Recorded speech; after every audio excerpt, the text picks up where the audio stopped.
Voilà, un moment en compagnie du philosophe Alexis Masson. Salut Alexis. Salut. Voilà, on s'est dit qu'on allait faire une petite expérience assez rigolote ensemble. On va sortir des productions qui ont été réalisées il y a un petit moment maintenant. Là, pour le coup, celle qui a été choisie aujourd'hui, c'est une prod qui a été faite en 2012.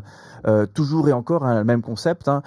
Tu t'exprimes, tu réfléchis sur des concepts qui font rejoindre la foi et la philosophie. Et là, pour le coup, donc rendez-vous le 20 avril 2012 avec une vidéo qui s'appelle Théiste, déiste, agnostique ou athée. Et l'idée de ce rendez-vous tout simple, en fait, c'est de revenir sur une production qui a presque 10 ans finalement, et de se dire, est-ce que tu as changé d'avis? Est-ce qu'il y a quelque chose à dire sur cette production, mis à part le fait qu'il y a peut-être quelques petites rides au passage qui ont été prises, mais quoique. Alors du coup, déjà, avant de lancer, parce qu'on va regarder ensemble cette vidéo, ou des extraits en tout cas, pour un petit peu se replonger dans ce qui avait été dit. Théiste, déiste, agnostique ou athée, est-ce que tu es d'accord avec ce que tu avais pu dire à l'époque? Globalement, on va rentrer dans les détails tout à l'heure. Globalement, il y a quand même une chose qui a beaucoup changé, je dirais, c'est l'importance des réseaux sociaux. En 2012, il n'y avait pas les réseaux sociaux. Et du coup, il y a eu, je dirais, entre-temps, une forte montée du militantisme athée ou d'une revendication de l'identité athée qui a beaucoup changé, je dirais, la donne dans le débat. Parce qu'avant, c'était que des philosophes qui discutaient entre eux et puis les autres, on les entendait jamais. Aujourd'hui, il y a les gens qui se reconnaissent ou qui s'identifient en tant qu'athées et ça change un petit peu quelques petites choses sur le sens même de ce que signifie être athée. Ouais, j'ai relevé quelques petits commentaires d'ailleurs qui vont dans ce sens-là. Donc là, pour le coup, déjà des commentaires YouTube de l'époque, il y en a déjà beaucoup sur... De l'époque de 2012 déjà? Ouais. Ah, quoique, il y en a qui arrivent encore au fur et à mesure, et notamment encore aujourd'hui. Ah oui, tout à fait, ouais. Mais il y a des vieux dans le lot. Du coup, déjà, avant de rebalancer un petit extrait là, théiste, déiste, agnostique ou athée. Il y a un commentaire qui m'a trop fait rire parce que tu définis tout ça et il y a un commentaire qui dit vraiment, vous compliquez la vie. J'ai adoré.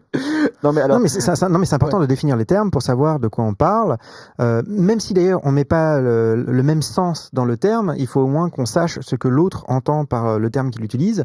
Si l'un se dit athée, il faut que tout le monde soit d'accord sur ce que ça signifie être athée, parce que sinon on va attendre de l'autre qu'il soutienne telle ou telle chose, alors que c'est pas le cas, et du coup il y aura des arguments qui vont partir dans le décor parce qu'ils manqueront complètement leur objectif, parce qu'on pense que l'autre croit à certaines choses alors que c'est pas le cas. Donc non, c'est vraiment important de définir les termes. Un petit coup de définition juste avant de peut-être, mais ultra synthétique puisque c'est un petit peu évoqué aussi dans la vidéo là. S'il faut dire en quelques mots là, théiste, déiste, agnostique ou athée, s'il faut réussir à vulgariser ça et vraiment en quelques mots, on comprend très bien ce que ça veut dire.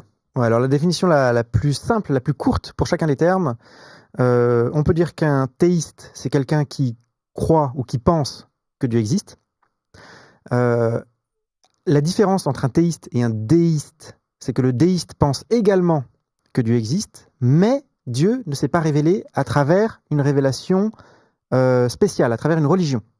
Donc la différence entre théiste et déiste, c'est Dieu avec religion pour un théiste, Dieu sans religion pour un déiste.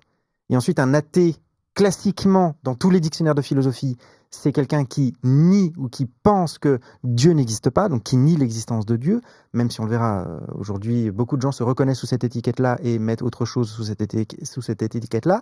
Et puis un agnostique, c'est quelqu'un qui ne prend pas position. Là encore, il y a des discussions sur les réseaux sociaux, mais classiquement, un agnostique dit « moi je ne sais pas si Dieu existe ou non, j'y suis indifférent ou alors je ne sais pas me prononcer ». C'est vrai que dans les commentaires de cette vidéo de 2012, il y a beaucoup de réactions par rapport au terme d'athée. Lorsqu'on cherche à essayer de le définir, à réfléchir dessus, on sent qu'il y a une sorte de réaction, dire ah non, là il s'agit pas de discuter là-dessus, et avec des gens qui sortent des définitions. Du coup, l'athée est celui qui est sans Dieu, qui ne croit pas en son existence tout simplement. Donc là, c'est l'un des commentaires où il balance une définition de athée. Pourquoi qu'est-ce qu'on peut dire justement? Qu'est-ce qui toi t'intéresse sur cette définition athée, avant qu'on envoie un petit extrait justement nous dire justement ce qui mérite de s'arrêter et la réflexion qu'on peut avoir pour peut-être redonner le sens à la réflexion sur la définition du mot athée. Encore une fois, c'est une question de dans quel sens on va argumenter et dans quel sens on va réfléchir. Si un athée, c'est quelqu'un qui pense que Dieu n'existe pas, bien dans ce cas, la réflexion, ça va être quels vont être les arguments qu'il va avancer, et c'est ça qui va être l'enjeu d'un débat avec un athée. Par contre, si un athée, c'est simplement quelqu'un qui, au sens de la philosophie classique, est un agnostique, quelqu'un qui sait pas si Dieu existe ou non, et qui ne prend pas position, dans ce cas de figure, il n'a plus vraiment la charge de la preuve. Toute la question, en fait, c'est la charge de la preuve. Et aussi, c'est la question de est-ce que Dieu existe ou non, qu'est-ce que ça change? Classiquement, ou bien on pense que Dieu existe, et donc on va avoir une certaine conception du monde, le théisme, ou bien on pense que Dieu n'existe pas, et on va avoir une autre conception du monde. Classiquement, on appelle ça l'athéisme. Si maintenant on change le sens du mot athéisme, il faut lui trouver un autre mot. Il y a des gens qui veulent plutôt qu'on parle de antithéisme. Bon, pourquoi pas. Après, je vais squeezer certainement ce qu'on va dire après, mais en fait, il y a des définitions positives aussi à l'athéisme classique.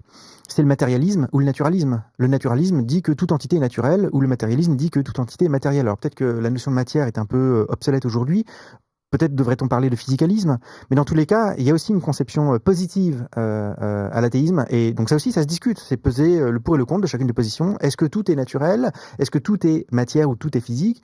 Ou est-ce qu'il y a également des entités non matérielles, non entre guillemets naturelles, parce qu'il faudrait encore savoir ce que c'est que la nature, etc. Et du coup, une toute dernière petite question préalable.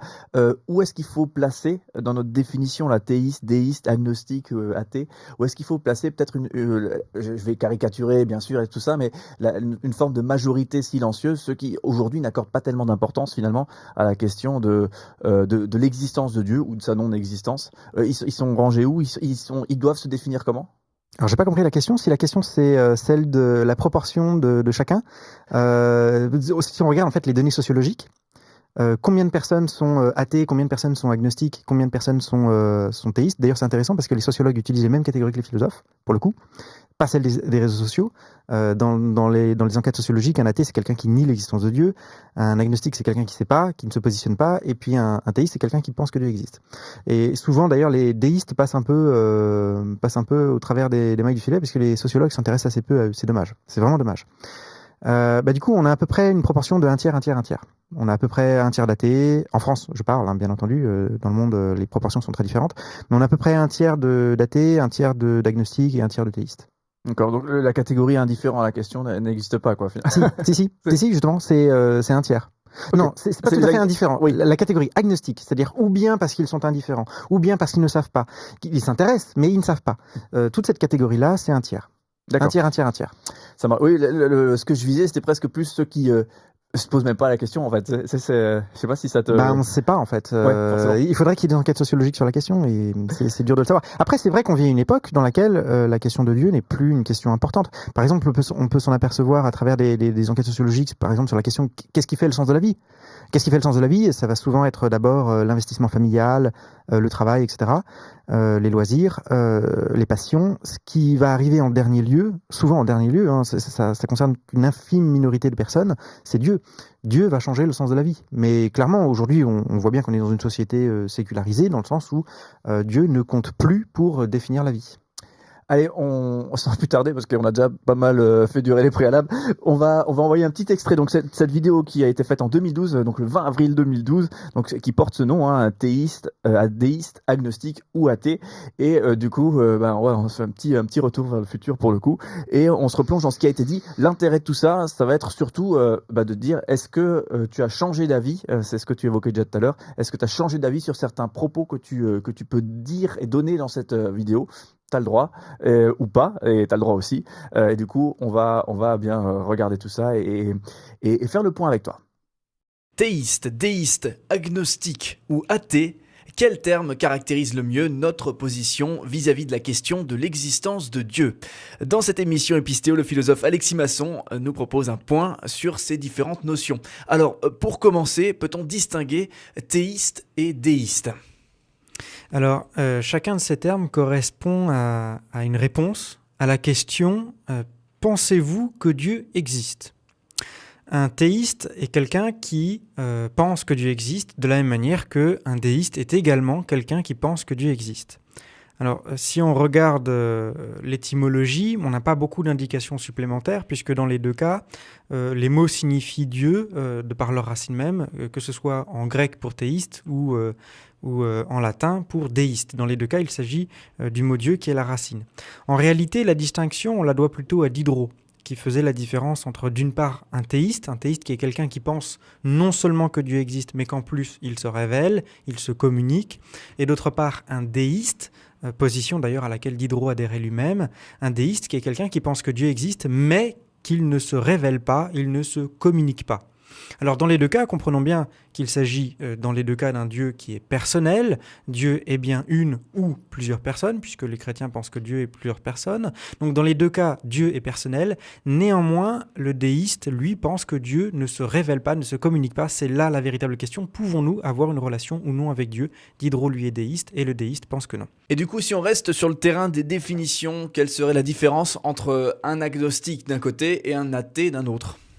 Alors là encore, chacun de ces termes correspond à une réponse à la question « Pensez-vous que Dieu existe ?» Toutefois, dans le cas de l'agnostique et dans le cas de l'athée, cette fois-ci, les réponses sont clairement distinctes, puisque l'agnostique est quelqu'un qui est indifférent face à cette question, c'est-à-dire qu'il n'affirme ni l'existence de Dieu, ni l'inexistence de Dieu. Il n'affirme rien, il est indifférent. Au contraire, l'athée, lui, de son côté, n'est pas indifférent à la question puisqu'il affirme que Dieu n'existe pas. Donc l'athée affirme bien quelque chose. Alors là encore, des fois on essaye de définir ces termes en fonction de l'étymologie.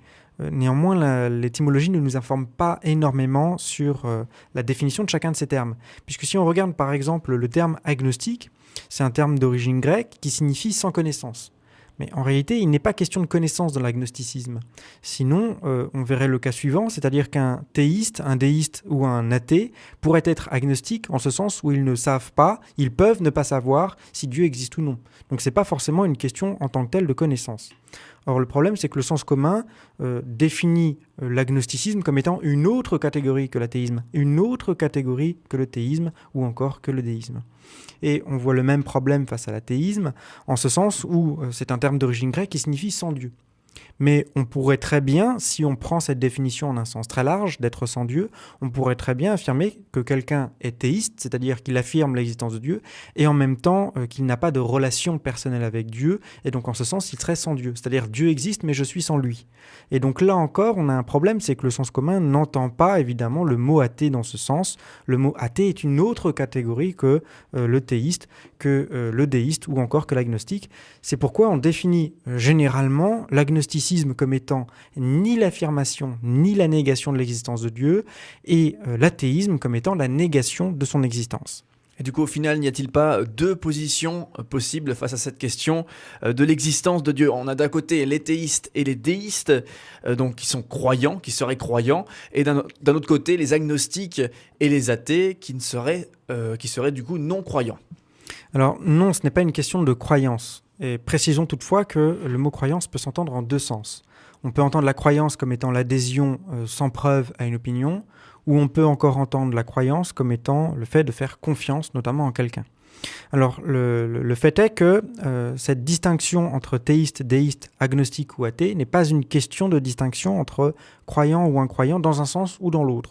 Si nous prenons par exemple le mot croyance au sens du fait d'adhérer à une opinion sans preuve, donc croire, c'est-à-dire sans se reposer sur un raisonnement, eh bien, le fait est que l'on pourrait retrouver aussi bien des agnostiques ou des athées comme étant des personnes qui sont croyantes si elles ne reposent pas leur argument, enfin si elles ne reposent pas leur opinion sur des arguments.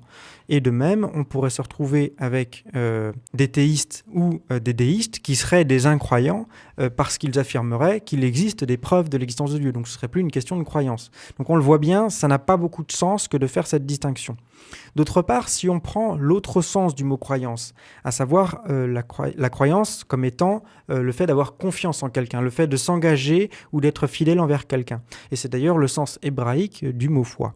Eh bien, dans ce sens-là, on peut, je vais prendre juste un exemple pour que la chose soit parfaitement claire, on peut savoir qu'un homme politique existe et croire en lui. Donc on le voit bien, c'est pas une question de l'existence, là c'est plutôt la question de la confiance en cette personne. Eh bien, dans ce sens-là, on pourrait penser que Dieu existe et ne pas avoir foi en lui. Autrement dit, on pourrait être théiste et déiste et être incroyant. Donc là encore, on le voit, ça ne correspond pas à quelque chose qui est utilisé dans le vocabulaire commun. Il vaut mieux s'en tenir à la définition habituelle de chacun de ces termes, qui n'a pas un rapport immédiat à la croyance, mais qui est la question de que pensez-vous ? Pensez-vous que Dieu existe ou non ? Que va dire un théiste ? Il va dire oui, Dieu existe, et d'ailleurs, il est personnel et il communique, il se révèle. Un déiste va dire oui, Dieu existe, mais il ne communique pas, il ne se révèle pas, bien qu'il soit personnel. Un agnostique dira je ne sais pas. Je ne peux ni dire que Dieu existe, ni dire que Dieu n'existe pas. Et enfin, un athée, ce sera celui qui affirmera « Dieu n'existe pas, je l'affirme ». Oui, merci Alexis pour bien ces précisions en termes notamment de vocabulaire et de définition sur ces notions parfois un petit peu floues. On te retrouve très bientôt dans une prochaine émission Épistéo. On te retrouve également sur ton site internet épistéo.com. Voilà, donc un retour dans le, dans le passé, là, pour le coup, et ça fait tout drôle. Donc c'était en 2012, on le rappelle, le 20 avril 2012, que cette vidéo est sortie, théiste, déiste, agnostique ou athée, voilà, avec une tentative de définition sur tout ça. Moi, je trouve qu'il y a un truc très intéressant qu'on a dans cette vidéo, c'est la façon dont tu indiques que les athées, ceux qui se définissent comme athées, c'est des gens qui s'intéressent à la question de l'existence ou pas de Dieu. Ça, je rebondis j'ai un dit petit ça peu. Ouais, c'est fou ce que tu disais de trucs bien. Non. Mais non, mais justement, alors, j'ai pas souvenir d'avoir dit ça, mais si c'est le cas, je pense que non, pas forcément. On peut être athée et en avoir rien à faire. Je pense que Non, ça mais ne il pose pas. s'intéresse à la question de l'existence ou non, et il s'y intéresse et il se positionne derrière sur un non. Du coup, non, il n'y a pas d'existence de Dieu. En fait, ce qui m'embête, c'est peut-être la notion de s'intéresser. Est-ce que ça compte pour eux? Est-ce que c'est une question à laquelle ils réfléchissent? Je pense qu'on peut être athée en considérant que la question, elle est résolue, c'est fini. Maintenant, on sait, ou on affirme, maintenant c'est déterminé, Dieu n'existe pas. Et on réfléchit sur qu'est-ce qu'on construit à partir de là. Donc on peut ne pas s'intéresser au sens, c'est pas une question qui amène à des cogitations perpétuelles. On peut ne pas s'intéresser à la question, mais par contre on affirme clairement que Dieu n'existe pas. Mais ça encore une fois c'est la définition philosophique de l'athéisme. C'est aussi la définition qu'on peut trouver chez certains athées comme Richard Dawkins par exemple. Richard Dawkins dans son livre explique clairement qu'un athée c'est quelqu'un qui nie l'existence de Dieu, lui-même il est athée. Et pour les Français il y a André Comte-Sponville. André Comte-Sponville pareil, un athée c'est quelqu'un qui nie l'existence de Dieu. Mais sur les réseaux sociaux, la notion d'athéisme a un sens plus mou, façon de parler, ou plus allégé au sens de simplement quelqu'un qui ne pense pas que Dieu existe. Du coup, justement, l'un des commentaires, là aussi je suis allé attraper des commentaires, il y avait des trucs saignants quand même. Des fois les gens sont pas sympas, je trouve. Tu vois, on peut discuter sans s'écharper, quoi, je trouve. Enfin, bref, en tout cas, l'un des commentaires, qui lui était tout à fait mesuré, nous disait, bah oui, les athées, c'est simplement ceux qui pensent que Dieu n'existe pas. Mais ça reste quelque chose de l'ordre de la croyance. Ils pensent que, parce qu'ils pourront jamais prouver ça. Mais au final, moi je trouve, on tombe dans une sorte de débat sans fin. Les croyants prouveront jamais que Dieu existe, les athées prouveront jamais que Dieu n'existe pas. Et au final, qu'est-ce qu'on fait? Alors on reste dans le terreau qui nous a vu naître et qui nous a permis de commencer à penser? La question aussi, c'est qu'est-ce qu'on entend par preuve? Si on attend une preuve absolument certaine, on a quasiment de preuve de rien, hormis en mathématiques, en logique. La preuve de ma propre existence, je l'ai parce que je suis en train de penser, donc je sais que j'existe, l'argument cartésien classique, sans aller jusqu'à dire que j'ai une âme, mais simplement le fait que je suis une conscience, je suis en train de penser. Que d'ailleurs il y ait un jeu ou pas, qu'il y ait de la pensée en moi ou que je suis en train de penser, peu importe. Dans tous les cas, j'ai une conscience. Et puis, je ressens des choses, j'ai des perceptions. Ça ne veut pas dire que les choses existent objectivement, mais au moins j'ai des perceptions. Si je me fais mal, je peux pas me tromper en me pensant « Ah tiens, j'ai dû me tromper, je me suis fait mal ». Non, c'est une perception, une donnée élémentaire de la conscience sur laquelle je peux pas me tromper. Donc il y a ces petites choses-là sur lesquelles je suis absolument certain, sur lesquelles j'ai des preuves directes, par démonstration ou par expérience. Et puis après, sur tout le reste, on ne peut jamais atteindre une certitude à 100%. C'est également vrai pour les sciences d'ailleurs. Il n'y a pas de certitude à 100% en sciences. Les sciences reposent sur des hypothèses philosophiques, comme par exemple la conformité des lois partout dans le monde et dans le temps, etc. C'est une hypothèse philosophique qui doit être argumentée, sur laquelle on ne peut pas atteindre une certitude à 100%. C'est tout le problème de l'induction. Et par conséquent, on n'a pas de certitude absolue. Enfin, je veux dire, si on attend une preuve qui serait une certitude absolue, dans ce cas, on fait le jeu effectivement du scepticisme. Par contre, on peut avoir des arguments probables. Et la question, c'est comment est-ce qu'on fait pour se positionner? Est-ce qu'un argument probable est suffisant ou pas? Oui, justement, c'est ça qui rend la question complexe quand on est face à tellement d'arguments. Mais c'est vrai pour toutes ces grandes questions, en fait. Bien sûr. Quand on a tellement d'arguments d'un côté, de l'autre, et que on n'est pas forcément un expert, des fois c'est un petit peu difficile de s'y retrouver. Du coup, si on revient sur cette fameuse vidéo de 2012, est-ce qu'il y a des trucs où tu te dis, tiens, je disais ça, je ne le pense plus, ou tiens, je disais ça, je suis parfaitement d'accord avec moi-même il y a 10 ans, presque 10 ans? Tu m'as l'air Il y a, d'accord. il y a- il y a une partie qui est complexe. Non, mais il y a une partie qui est complexe. Il y a un point sur lequel j'ai légèrement changé d'opinion. C'est sur qu'est-ce qu'un théiste. Et est-ce qu'il faut vraiment définir les choses en termes de croyance ou en termes de pensée que? Parce qu'on peut très bien concevoir, à l'époque, comment je définissais les choses? De façon très classique, le théiste pense que Dieu existe. L'athée pense que Dieu n'existe pas. L'agnostique ne pense rien. Mais on peut très bien concevoir des gens qui sont, comment dirais-je, très sceptiques sur ces questions-là, qui pensent qu'on ne peut rien déterminer et qui se refusent à se positionner en termes de vérité. Il est vrai que Dieu existe. On pourrait très bien concevoir quelqu'un qui est sceptique. Je pense par exemple en France, le premier à m'avoir donné cette idée-là, c'était Jean d'Ormesson, qui disait moi je ne sais pas si Dieu existe, je ne crois pas, mais j'espère. Et donc, ça veut dire qu'il ne peut pas dire « je pense que Dieu existe ». C'est faux pour Jean d'Ormesson. Il espère, c'est très différent. Alors du coup, on le classe dans quelle catégorie? Est-ce que c'est pas quelqu'un quand même, une personnalité un peu religieuse? Est-ce que c'est pas une personne théiste? Est-ce que du coup, il faut définir le théisme forcément en termes de croyance? Ou alors, est-ce qu'on peut également élargir à la notion d'espérance, par exemple? En philosophie, en épistémologie, donc en théorie de la connaissance, on distingue souvent, habituellement, le savoir et la croyance. Le savoir, c'est ce que je sais. Alors, encore une fois, c'est une question qui est hyper compliquée, qui amène à des débats, mais en règle générale, le savoir, c'est quelque chose que je crois de façon justifiée et dont la justification est suffisamment forte pour que je puisse l'appeler croyance. Alors après, il y a tout un débat, et à partir de quand c'est suffisamment fort. Et la croyance, habituellement, on le définit comme étant le fait d'adhérer, de juger qu'une chose est vraie, ou bien avec une justification qui n'est pas suffisamment forte pour que ce soit dans la croyance, dans le savoir, ou bien en l'absence, pourquoi pas, de justification. Donc dans ce cas, c'est une croyance tout court. Voilà. Mais il y a une troisième notion qu'on voit chez des auteurs comme Cohen, j'oublie son prénom, Cohen ou Pascal Engel, par exemple, en France, ou Engel, c'est l'acceptation. L'acceptation, c'est de dire, je n'arrive pas à dire que je sais, parce que je n'ai pas suffisamment d'éléments. Je n'arrive pas à dire non plus que je crois, parce que je suis trop sceptique. Par contre, je vais faire comme si. Je vais accepter cette vérité. Typiquement, un exemple classique que donne Jonathan Cohen, c'est l'avocat. L'avocat ne sait pas si son client est innocent. Mais pour son travail, il a besoin de faire comme si. Et c'est ce qu'il appelle l'acceptation. Un avocat fait comme si son client était innocent pour pouvoir efficacement le défendre. On pourrait aussi concevoir des gens qui sont sceptiques, qui n'arrivent pas à se déterminer sur ces questions-là, et qui disent « je vais accepter l'existence de Dieu » ou « je vais accepter l'inexistence de Dieu », on peut faire dans un sens ou dans l'autre.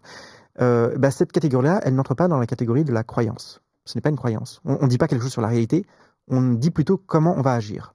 Ce qui est un peu terrible, je trouve, c'est que on a beau, et c'est ce que je disais tout à l'heure, on a beau, j'ai l'impression, creuser la question, vraiment aller fouiller les positionnements, les arguments des uns et des autres, justement ceux qui s'interrogent vraiment, qui s'arrêtent pas au préalable de oui, moi je suis ci, moi je suis ça, et qui vont creuser la question pour essayer d'aller voir s'il y a des preuves qui nous permettent de dire tiens, il faut plutôt penser que Dieu existe, tiens, il faut plutôt penser que Dieu n'existe pas. Et effectivement, on a beau creuser, on a beau fouiller, qu'on arrive tout de même à des niveaux presque équivalents. Non, on arrive finalement à pas avoir tellement d'éléments tangibles pour se positionner. Qu'est-ce que tu en penses? Ça dépend, ça dépend des prémices, ça dépend des premiers points qu'on a dans une argumentation. Est-ce qu'on les considère comme certains? Est-ce qu'on les considère comme insuffisamment certains? C'est des questions d'argumentation, en fait. C'est difficile de répondre à ces questions, mais il y a des gens qui sont convaincus. Par exemple, moi, une évolution récente, c'est le principe de causalité. Est-ce qu'il est certain ou pas? J'ai révisé à la baisse mon jugement sur la question du principe de causalité, ce qui est extrêmement délicat parce que du coup ça amène à une position très sceptique. Mais il y a des gens qui sont convaincus que le principe de causalité, par exemple, alors j'ai oublié son nom, Alexander Press, par exemple, est absolument convaincu que le principe de raison suffisante est certain et par conséquent, cela le conduit à un argument en faveur de l'existence de Dieu, qui est l'argument par la contingence du monde, et pour lui c'est une certitude. Donc, ça dépend de qu'est-ce qui est certain, et à partir de ce qui est certain, comment est-ce qu'on construit des arguments. Donc, c'est ça qui va être tout l'enjeu de la discussion. J'en reviens à mon commentaire que j'ai cité au début. Vraiment, vous vous compliquez la vie. Non, c'est pas vrai. Je peux comprendre que en entendant des raisonnements qui vont si loin Justement, sur des notions qui sont, ma foi, ça, abstraites, hein, la notion de l'existence de Dieu. Bah, je peux comprendre effectivement qu'on ait l'envie de pas s'y plonger, et pourtant effectivement c'est tout de même très passionnant. Mais c'est vrai pour tout. Ouais, c'est vrai. Je veux dire, ce serait de la physique quantique ou Mmh. ce serait de la physique fondamentale. Ce serait également très compliqué.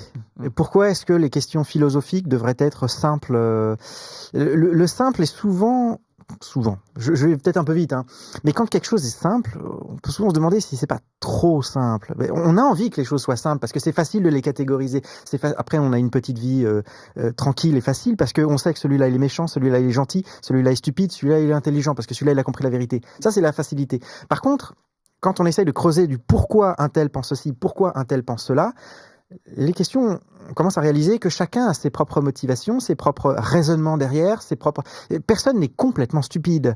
Et quand on conçoit bien que personne n'est complètement stupide, moi je ne pense pas que les athées sont stupides, quand on comprend bien que les gens ne sont pas stupides, quand on comprend bien qu'ils ont une rationalité derrière, qui justifie leur motivation et leur positionnement, on comprend que les questions sont compliquées, parce qu'un tel va comprendre telle question de telle manière, un tel autre va comprendre telle question de telle autre manière, et ça va déterminer leur position. Et donc on voit que les questions sont compliquées, et c'est normal. Courage Alexis. Alors c'était le premier épisode de ce moment un petit peu de replay, où on se replonge dans des vieux dossiers et on voit un petit peu si les choses ont évolué ou pas. Donc notamment toi et ton positionnement par rapport à il y a 10 ans. Est-ce que ça a changé? Est-ce que ça n'a pas changé? Justement, peut-être pour conclure un mini récap justement sur les questions de théiste, déiste, agnostique ou athée. Mini récap sur je pensais ça il y a 10 ans, je pense ça aujourd'hui. Et point final? Pas sur les définitions, elles n'ont pas changé. En philosophie, on utilise toujours les définitions de la même manière. Les dictionnaires n'ont pas évolué depuis en 10 ans. À savoir que depuis toujours, un théiste, c'est quelqu'un qui affirme que Dieu existe et qui pense que cela implique une religion révélée. Un déiste est quelqu'un qui affirme que Dieu existe. D'ailleurs, il n'y a pas tant de distance que cela entre les théistes et les déistes, contrairement à ce que certains argumentaires athées ont tendance à vouloir le dire sur les réseaux sociaux, en disant que finalement les déistes sont très proches des athées parce que Dieu existe ou non, ça change rien. C'est pas vrai. Dans le déisme anglais, on voit très clairement, par exemple, qu'il y a toute une question sur la moralité, les implications morales de l'existence d'un Dieu, même s'il ne se révèle pas. Chez Herbert de Cherbury, par exemple, dans le déisme anglais. Donc les théistes et les déistes affirment tous les deux que Dieu existe, sauf que pour les théistes, cela implique une religion révélée. Pour les déistes, cela n'implique pas de religion révélée. Mais il peut quand même y avoir des révélations. Par exemple, chez Rousseau, il y a une révélation par le sentiment. Il peut y avoir une révélation naturelle. Dans le déisme anglais, souvent, on disait que l'existence du monde est une preuve de Dieu. Donc c'est aussi une forme de révélation à travers la création. Et puis enfin, les deux dernières catégories, c'est les agnostiques qui ne savent pas, ils ne se positionnent pas. Et puis les athées qui affirment que Dieu n'existe pas. Mais encore une fois, ça c'est les définitions dans les dictionnaires de philo. Après, sur les réseaux sociaux, la notion d'athéisme a tendance à s'élargir et à englober celle d'agnosticisme. J'ai une question bonus, désolé, là, qui me vient. Ouais. Pour toi, qui vraiment, c'est une question ultra importante, tu vois, de passer tellement de temps à réfléchir, justement, à creuser les arguments des uns, des autres. Qu'est-ce que ça te fait des gens qui s'arrêtent sur le positionnement agnostique? Je sais pas. Tu trouves ça normal, ou tu trouves les gars il faudrait creuser plus fort, ou alors non, il y a rien à dire sur toi, qu'est-ce que ça provoque? Ça dépend si c'est une position qui est par exemple anti-intellectualiste, c'est possible, hein, je vais pas être pas sauter au plafond. je vais pas être méchant. Non, mais je vais pas être méchant, mais on peut imaginer quelqu'un métro, boulot, dodo, lui va très bien, une vie de consommation. Enfin, je caricature, mais on peut très bien concevoir quelqu'un comme ça. Mais dans ce cas de figure-là, il n'a pas pensé sa propre vie, et c'est dommage de laisser d'autres du coup penser sa propre vie à soi. C'est pour ça que c'est important de penser sa propre vie, c'est ne pas laisser les autres le faire à notre place. Parce qu'il y a toujours quelqu'un qui va penser la vie. Quel est le sens de la vie et à quoi ça sert qu'on vive? Quel est notre sens? Si on ne le pense pas nous-mêmes, c'est quelqu'un d'autre qui le fera pour nous. Ce sera des gouvernements, ce sera des entreprises, ce sera des idéologies à la mode. Mais il y a forcément quelqu'un qui va déterminer le sens de notre vie. Donc c'est important quand même de savoir quel est le sens de la vie. Et puis ensuite, il y a des personnes qui pensent que ces questions-là sont trop compliquées. C'est vrai que c'est des questions compliquées, je peux le comprendre, hein, mais Ça n'empêche pas de se pencher sur la question. Enfin, il y a quand même des ouvrages de vulgarisation, ça existe quand même, hein. On peut se pencher sur la question, on peut essayer de déterminer qu'est-ce que ça change et quel positionnement nous paraît le plus raisonnable. Même si ce n'est que de loin, rien n'empêche de se poser ces questions-là. Merci Alexis. Allez, on se retrouve très prochainement pour un nouvel épisode. À nouveau, on fera un petit coucou au passé, à des vidéos qui ont plus de 10 ans, enfin qui ont presque 10 ans maintenant. Et on ira voir si tu as changé d'avis ou pas.